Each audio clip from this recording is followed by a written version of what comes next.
Hello friends. आज हम आपके लिए इतिहास का बहुत ही बेसिक चैप्टर लाए हैं और इसको समझने के बाद आपको कुछ ऐसे बेसिक कंसेप्ट समझ में आ जाएंगे जिससे कई बार लोगों को कन्फ्यूज़न हो जाती है। ठीक है, तो चलिए उसको समझते हैं। देखिए, सबसे पहले आप ये जानिए कि जो इतिहास होता है उस इतिहास में हम लोग पढ़ते क्या हैं। पहला क्वेश्चन ये होता है। तो देखिए, अगर हमको किसी भी चीज के अतीत के बारे में जानना है, चाहे वो मेरा अतीत हुआ, चाहे वो किसी वस्तु का कोई चीज हो गई कि ये कितने साल पुरानी है, या किसी राजा महाराजा के अतीत के बारे में आपको जानना है, तो उन सब चीजों को हम लोग हिस्ट्री में पढ़ते हैं, इतिहास में पढ़ते हैं।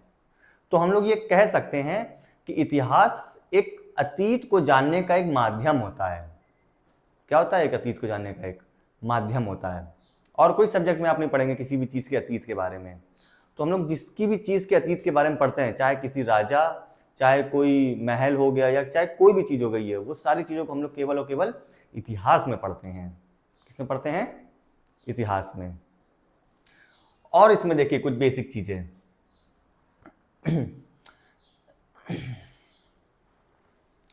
देखिए, जो एक इतिहासकार होता है,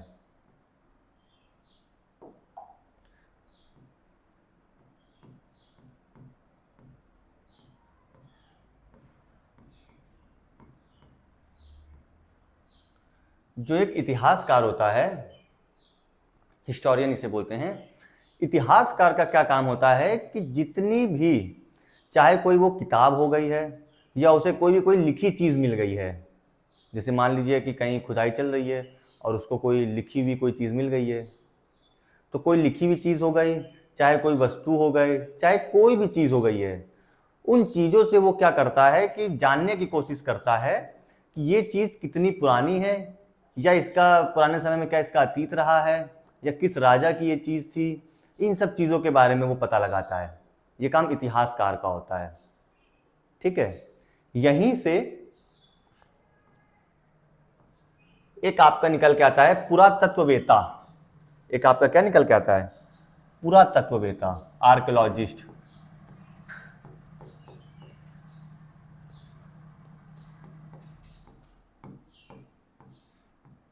एक आपका निकल के आएगा पुरातत्व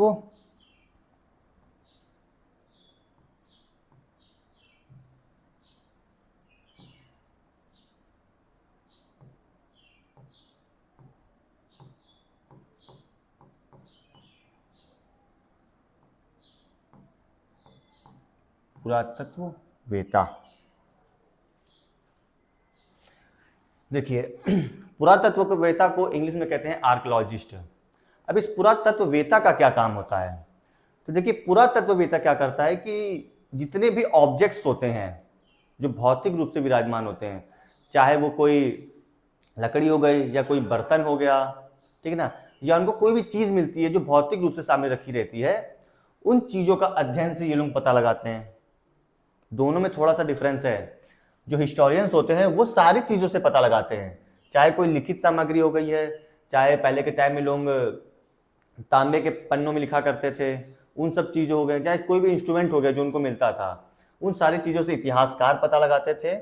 और जो पुरातत्ववेता होते हैं, वो पुरातत्ववेता क्या करते हैं कि केवल और केवल जो इनको इंस्ट्रूमेंट्स मिलते हैं या जो उनको औजार मिलते हैं वो उसी से पता लगाते हैं केवल। जैसे कि कहीं पर खुदाई हो रही है और उनको वहाँ पर कोई चीज़ मिल गई है जो काफ़ी पुरानी है, तो वहाँ पर पुरातत्ववेता वाले आते हैं, क्योंकि उनको वो इंस्ट्रूमेंट होता है ना, एक तरीके से देखा जाए तो वस्तु होती है, उससे ये लोग पता लगाते हैं। और बहुत सारे तरीके होते हैं पता लगाने के, कोई चीज़ कितनी पुरानी है। ठीक है ना, ये इन दोनों में आप पहले क्लियर रखेंगे। ठीक, आगे देखते हैं।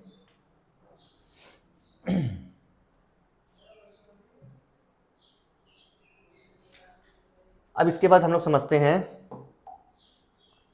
कि जो इतिहास को क्या कर दिया गया है कि 3 पार्टों में डिवाइड कर दिया गया है। कितने पार्टों में डिवाइड कर दिया गया है? 3 पार्टों में। कैसे 3 पार्टों में डिवाइड करा गया है हमारे अतीत को? तो देखिए, जो आपका पहला पार्ट आता है, यानी कि जो आपका इतिहास है,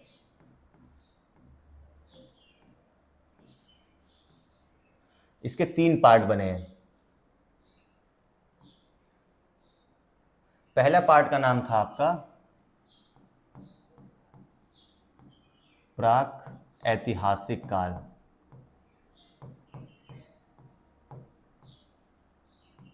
प्राक ऐतिहासिक काल, अभी हम बताएंगे क्या होता है इसमें। सेकेंड पार्ट आपका बन गया आके, इसे बोलते हैं उप ऐतिहासिक काल या आद्य ऐतिहासिक काल। उप ऐतिहासिक,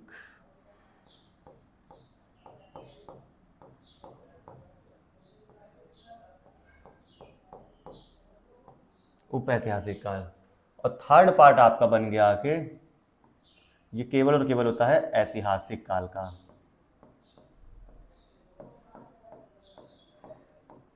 ऐतिहासिक काल,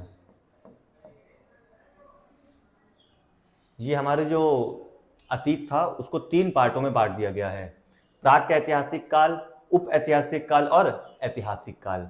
हम लोग इसमें चीज़ों को बहुत अच्छे से समझते हैं, ठीक है। अब देखिए प्राक ऐतिहासिक काल में क्या आ जाता है, इसमें समझिए। प्राक ऐतिहासिक काल में क्या होता था, एक्चुअली कोई काल नहीं है, इसको इतिहासकारों ने 3 भागों में बांटा हुआ है।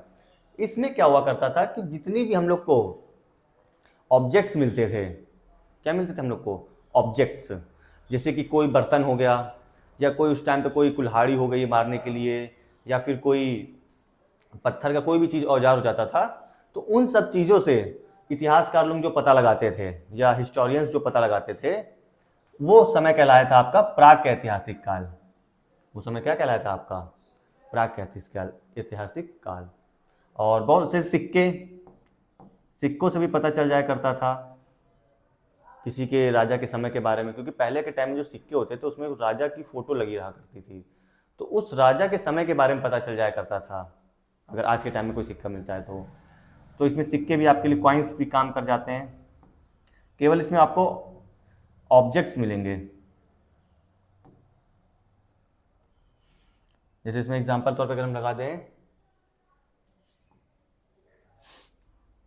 तो सिक्के, ये भी इसमें काम करते हैं, सब इंस्ट्रूमेंट्स हैं कि सिक्के हो गया, और आपका जैसे कि कोई मतलब कोई भी एक औजार हो जाता है, कोई जरूरी नहीं सिक्के हो, कई सारी चीज़ें हो जाती हैं उसमें। और उप ऐतिहासिक काल आपका आता है इसके बाद। उप ऐतिहासिक काल में क्या होता था कि हमको लिखी हुई चीज़ें मिलने लगी। क्यों नहीं लगी थी हमको, लिखी हुई चीज़ें मिलने लगी कुछ टाइम बाद, पर हम लोग उसको पढ़ नहीं पाते थे। हम लोग उसको क्या नहीं कर पाते थे, पढ़ नहीं पाते थे। जैसे कि हम आपको एग्जांपल दिखा दें,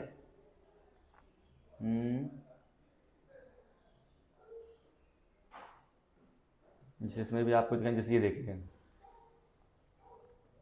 ये उप ऐतिहासिक काल का ही है। ये इसमें आप देख रहे हैं कि ये सामने जो लैंग्वेज लिखी हुई है, ये हमको दिख तो गई है कि सामने लिखी हुई चीज़ मिली है, पर इसको हम लोग पढ़ नहीं पाते थे, तो थोड़ी सी कठिनाइयाँ होती थी समझने में चीज़ों को, ठीक है। और भी क्या एग्जांपल है, एक नहीं से, जैसे ये भी देख लीजिए, लिखी हुई चीज़ मिली हुई है पर इसको हम लोग पढ़ नहीं पाते थे, समझ नहीं पाते थे। हालांकि ये वाला एग्जाम्पल ज़्यादा सही लगता है, थोड़ा इसको थोड़ा पढ़ना असंभव हो जाया करता था।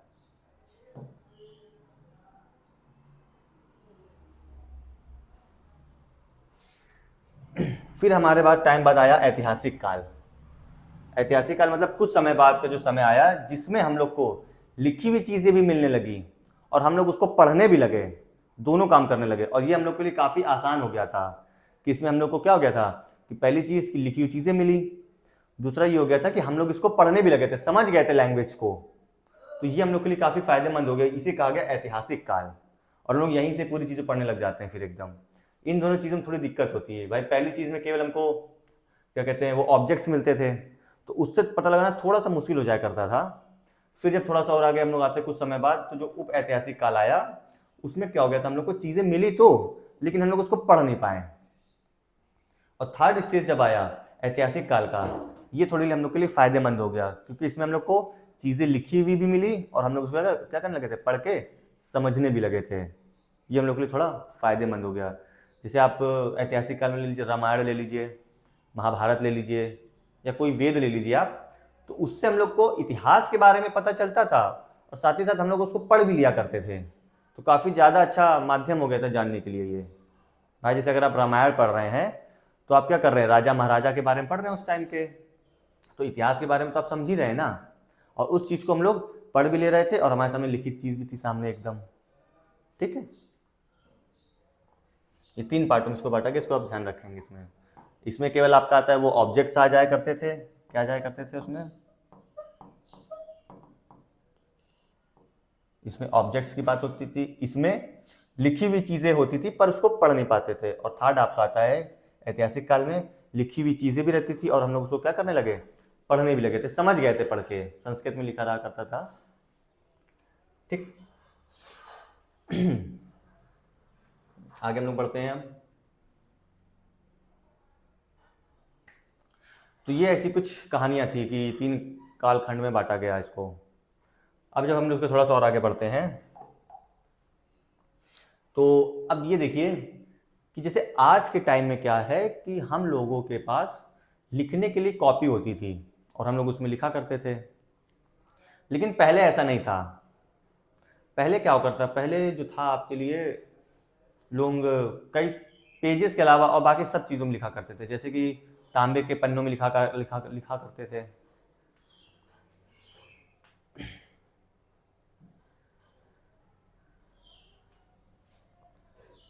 जिसमें अगर हम इसमें बताने अगर आपको लगे तो देखिए, पहला जैसे आपके सामने आ रहा है ताड़पत्र। पहला क्या आपके सामने आ रहा है,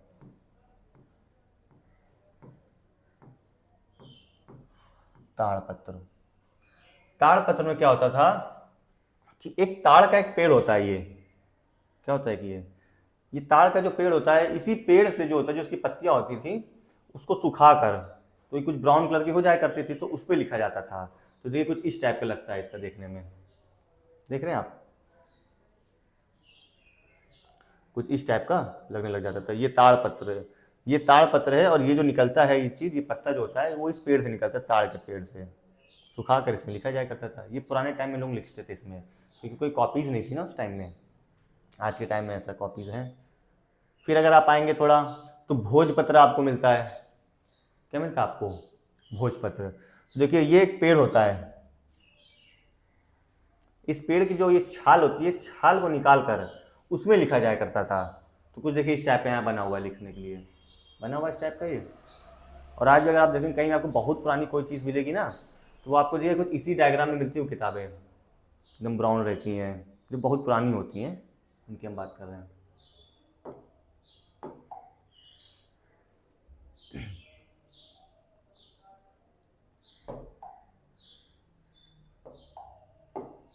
अब देखिए फिर आता है ताम्रपत्र।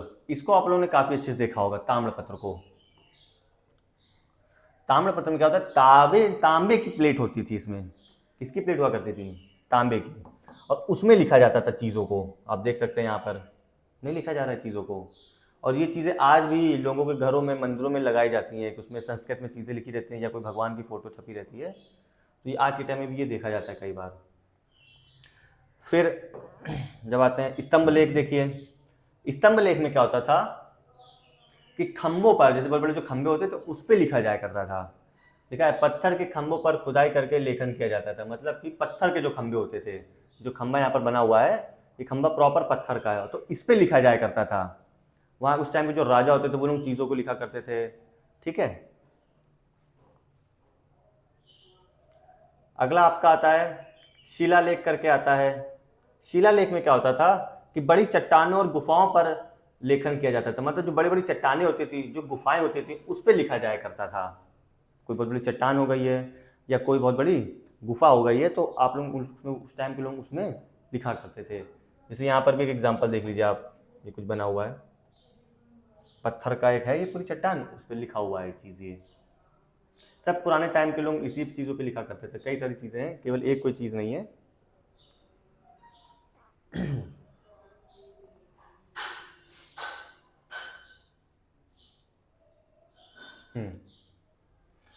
तो देखिए कागज के आविष्कार के पहले लोग ताड़पत्र, भोजपत्र, ताम्रपत्र पत्थरों और मिट्टियों की पट्टियों पर लिखते थे। जैसे आप समझ चुके हैं कि जब तक कागज का आविष्कार नहीं हुआ था उसके पहले लोग इन सब चीज़ों पर लिखा करते थे। कौन कौन है, ताड़पत्र है, भोजपत्र है, और ताम्रपत्र मतलब तांबे का पन्ना, और मिट्टी की पट्टियों पर लिखा करते थे, जो मिट्टी की वही जो मिट्टी के चौकोर टाइप का बना दिया जाता था, मिट्टी का होता था, उस पर भी लोग लिखा करते थे चीज़ें। अब देखिए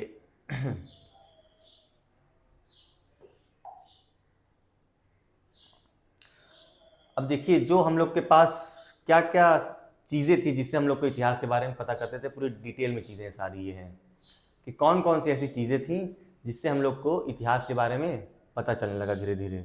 तो सबसे पहले देखिए आपका आया था पुरातात्विक स्रोत आता है, इसके अंदर वही सारी चीज़ें मिलेंगी अभी आपको। देखिए पुरातात्विक स्रोत में क्या रहता है,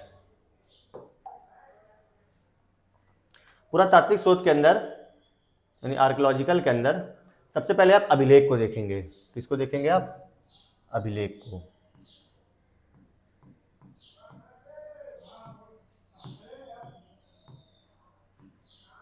नंबर 1, अभिलेख में क्या होता था कि जो भी मैंने आपको पहले पढ़ाया है ना कि लोग तांबे के पन्नों में लिखा करते थे, ठीक है ना, जैसे यहाँ पे लिखा हुआ है ताम्रपत्र, स्तंभ, दीवारों आदि पे खुदे हुए लेख होते थे, इन्हीं को अभिलेख कहा जाता है। जैसे तांबे के पन्नों पे लिखा जाता था, यहाँ पर मैंने आपको दिखाया लिखा हुआ है, शिलालेख हो गया, ये शिलाओं में लिखा रहता था, स्तंभ लेख मतलब खंभों में लिखा रहता था, ताम्रपत्र मतलब कि तांबे के पन्ने में लिखा जाया करता था, भोजपत्र मतलब कि भोज नामक पेड़ की जो छाल होती थी उसमें लिखा जाया करता था, यानी भोज के पेड़ में जो लिखा जाया करता था, और ताड़पत्र मतलब कि ताड़ के जो पत्ते हुआ करते थे उसमें लिखा जाया करता था। तो ये सब चीज़ें लिखी हुई रहती थी ना किसी चीज़ में, तो वो आपका आता था अभिलेख के अंदर। वो आपका किस में आने लगा? अभिलेख के अंदर। कि ये सारे आपके अभिलेख वाले ऑब्जेक्ट्स हैं सब ये, ठीक है, इसमें आपको लिखी हुई चीज़ें मिलेंगी, चाहे वो किसी भी चीज़ में लिखी हो।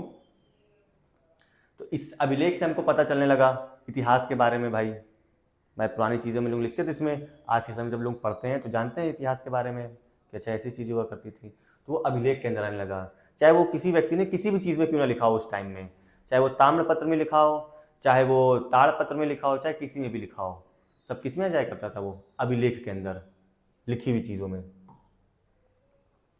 इसके बाद आपका आया सिक्के, कॉइन्स।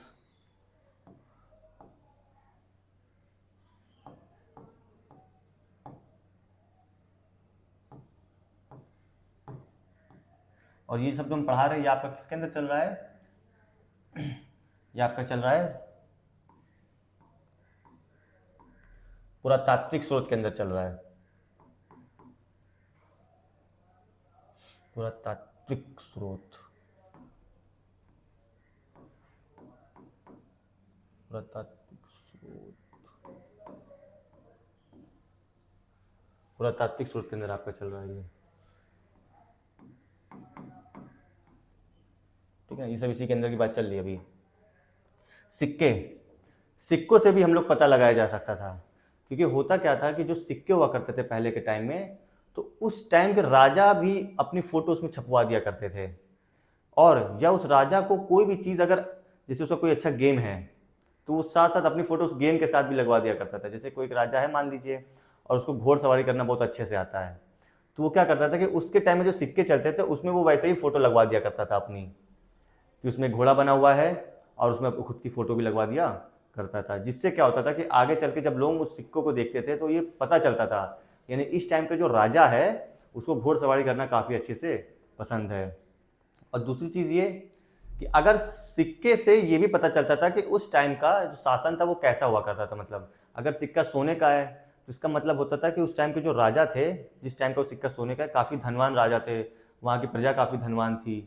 तो सिक्कों से ऐसा पता चलने लगा धीरे धीरे।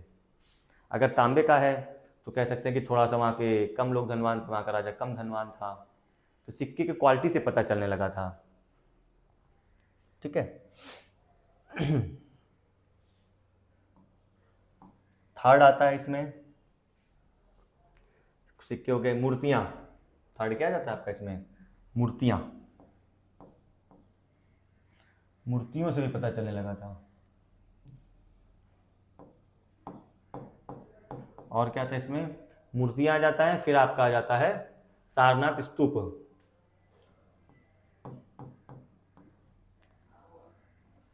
और फोर्थ आपका आ जाता है सारनाथ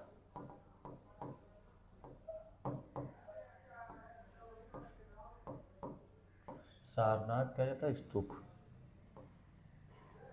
देखिए मूर्तियों से भी चीज़ें पता चलने लगी थी पहले के टाइम में। बहुत आज के टाइम में ऐसी बहुत सी पुरानी मूर्तियां हैं जिससे हम लोग के उस इतिहास के बारे में चीज़ों को हम जानकारी मिलती थी। काफ़ी ऐसी ऐसी पुरानी मूर्तियां हैं आज के टाइम में, काफ़ी ऐसे ऐसे मंदिर बने हुए जिसमें मूर्तियां रखी हुई हैं, जिससे हम लोग क्या करते थे, इतिहास के बारे में जानकारी मिलती थी कि ये इस टाइम की मूर्ति है, उस टाइम के राजा इस भगवान को पूजते थे। ठीक है। फिर आता है सारनाथ स्तूप, 4th नंबर। सारनाथ स्तूप में जो बुद्ध लोग हुआ करते थे वो लोग वहाँ पर जाके उपदेश दिया करते थे, वहाँ बैठते थे, तो वहाँ के लोगों ने गुम्बद टाइप का बना दिया था, तो आपका सारनाथ स्तूप हो जाता है। आगे तो ये आपका था पुरातात्विक स्रोत के अंदर, ये आपका आ जाता है। ठीक है। इसके बाद आपका आ जाता है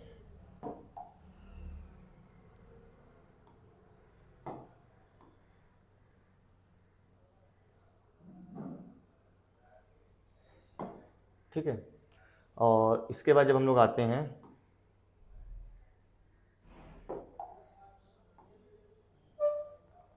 फिर आपका आता है साहित्यिक स्रोत। ये पहला था पुरातात्विक स्रोत, अब आपका आ जाता है साहित्यिक स्रोत। साहित्यिक क्या था आपका स्रोत आ जाता है।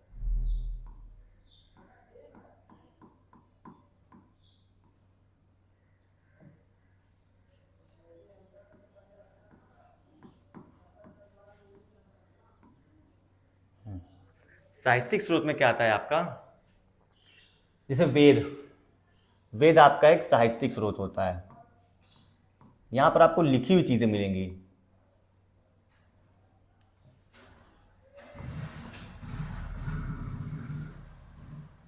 वेद, जब वेद को पढ़ा जाता है तो उससे भी हम लोगों को क्या होता है कि पुराने समय की चीजों के बारे में पता चलता है। वेद को पढ़ने से भी इस साहित्यिक स्रोत के अंदर सबको लिखी हुई चीजें मिलेंगी यहाँ पर प्रॉपर। सेकंड आप अगर पढ़ते हैं रामायण, क्या पढ़ते हैं आप, रामायण। तो रामायण को पढ़ने से भी हमको उस टाइम भगवान राम के बारे में पता चलता है, वो भी तो एक इतिहास ही रहा है ना। ठीक है। तो रामायण से हमको, और फिर हो जाए थर्ड महाभारत। और देखिए रामायण को लिखा किसने है, रामायण को लिखा हुआ है महर्षि वाल्मीकि जी ने लिखा हुआ है, ये लिखा हुआ है। महाभारत जब पढ़ते हैं, महाभारत में भी हमको श्री कृष्ण जी के बारे में पता चलता है, वो भी एक तरीके से इतिहास ही रहा है प्राचीन काल का। और इसको लिखा हुआ है महर्षि वेद व्यास जी ने। किसने लिखा हुआ है इसको, महर्षि वेद व्यास जी ने। जैन साहित्य जब हम लोग पढ़ते हैं तो जैन साहित्य में क्या लिखा हुआ, अंग और उपंग ग्रंथ। ठीक है। जिसमें जैन तीर्थकारों के अनुयायियों के बारे में लिखा हुआ है, जो जैन थे उनके जो तीर्थकार थे, जो उनके शिष्य थे, उनके बारे में इसमें जानकारी मिलती है। आगे जब आते हैं बौद्ध साहित्य में, बौद्ध साहित्य हमको भगवान बौद्ध के बारे में पता चलता है, चीज़ों के बारे में उनकी। फिर धीरे धीरे नीचे आते हैं धर्मशास्त्र और नीति शास्त्र। धर्मशास्त्र और नीति शास्त्र में क्या होता था कि जैसे अगर आप पहला पढ़ने जाएंगे कि जो अर्थशास्त्र होता था, सब पुरानी चीजें हैं ये। अर्थशास्त्र में चाणक्य अर्थव्यवस्था और प्रशासन पर आधारित था अर्थशास्त्र ये, कि चाणक्य जो थे वो कैसे अपना प्रशासन चलाते थे, राज्यों से, एक राज्य से दूसरे राज्य का कैसे प्रशासन चलाते थे। तो उस अर्थशास्त्र में सारी चीज़ें लिखी हुई हैं। जब आज के टाइम जब लोग इसको पढ़ते हैं तो वो लोग पहले की सब चीज़ों के बारे में जानकारी प्राप्त करते थे। मनुस्मृति जब पढ़ा जाता है तो इसमें प्राचीन हिंदू कानून और सामाजिक व्यवस्था के बारे में लिखा हुआ है मनुस्मृति में, कि पहले के टाइम में क्या हिंदुओं का जो कानून हुआ करता था उसके बारे में जानकारी मिलती है। नाट्य साहित्य में आपका कला और नाटक पर आधारित था ये। फिर आता है आपका ऐतिहासिक ग्रंथ और विदेशी यात्राओं का वृत्तांत। ऐतिहासिक ग्रंथ और विदेशी यात्राओं का वृत्तांत में क्या आता है, जैसे कि आपका आ जाएगा जिनको विदेशी व्यक्तियों ने लिखा है। पहला आपका आता है राजत रंगणी। राजत रंगणी में क्या होता है कि कश्मीर के इतिहास के बारे में पता चलता है। किसके बारे में पता चलता है, अगर आप राजत रंगणी पढ़ेंगे तो आपको किसके इतिहास के बारे में पता चलेगा, आपको कश्मीर के इतिहास के बारे में। सेकंड, अगर आप इंडिका पढ़ेंगे तो इसमें प्राचीन भारत का वर्णन किया गया है चंद्रगुप्त मौर्य के टाइम का। क्या पढ़ेंगे अगर आप इंडिका में,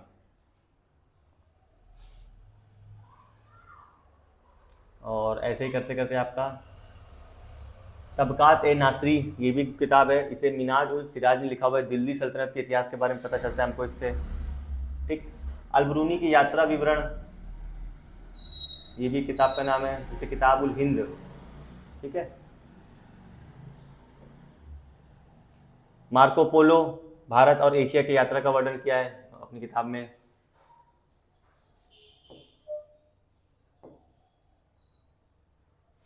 फिर से हम नीचे आते हैं, अभी कुछ पॉइंट समझते हैं इंपॉर्टेंट।